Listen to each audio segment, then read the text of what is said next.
After more than 2 weeks, the leadership of the Colleges of Education Teachers Association has called off its industrial action.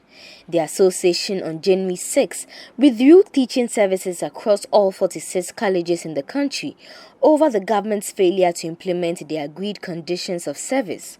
This left students stranded and in fear of an extension or distortion of the academic calendar if the strike persisted for more than 21 days. However, after the association received a notification of the validation of the January salaries and the implementation and payment of the 2017-2020 conditions of service, its National Council suspended the strike. A first-year student of the Accra College of Education explained how she and her colleagues were left in limbo during the period of the strike. I felt bad because coming to school, we learned that we are coming to learn a new curriculum. So the teachers being on strike and we being in school without doing anything. When they come to, they will combine the topics fast for us. So we will find it difficult to capture all the things. And this too is the school too is based on more research. So when we didn't know what we will come to do and didn't prepare to, you will find it difficult. Yeah. So now that your teachers are back, how has studies been or teaching been like? Oh, it's fine. Today they came to class and we are moving on. Okay, so you've had your first class already? Yeah, first class already. How many are you in a class? We are 91. Okay. Yeah.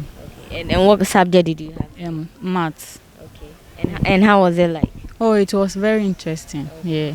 Some continuing students, though happy that their tutors were back to the classrooms, expressed worry over not completing their course outline. So we were happy to hear such great news. And today, as you can see, lectures has begun and they are all in their various lecture halls having their lectures. So I think the strike had a greater impact on us since we just spent 2 whole weeks doing nothing. The fear was that we were if it goes beyond boundaries, they will cancel the semester, which will delay us. But we thank God that for now they have called the strike and we are good to go. I'm so scared and afraid that they won't even be able to get to maybe where we are to end before the semester ends.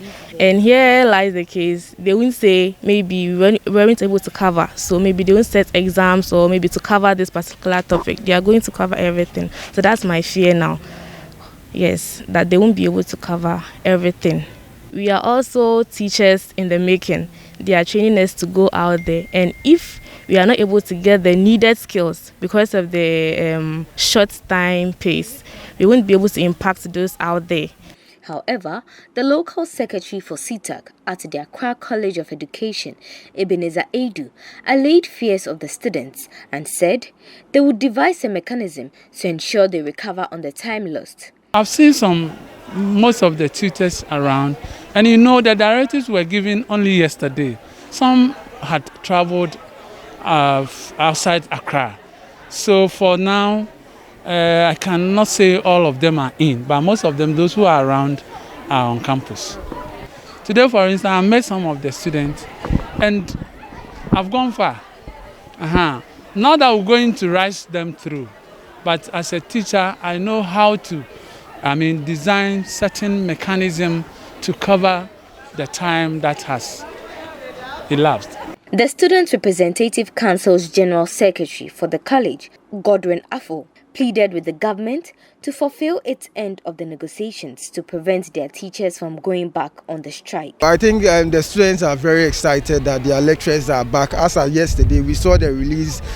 Some students would, those who don't like school and stuff, they were like, why are the lecturers back? But for some of us, we're very excited. Moving forward, I think as immediate as possible, if government can still engage them with the negotiations and then ensure that whatever negotiations that they agree on or whatever timeline they give to them, they should try as much as possible to fulfill those conditions of service. Reporting for Citi News, my name is Shirley Ziru.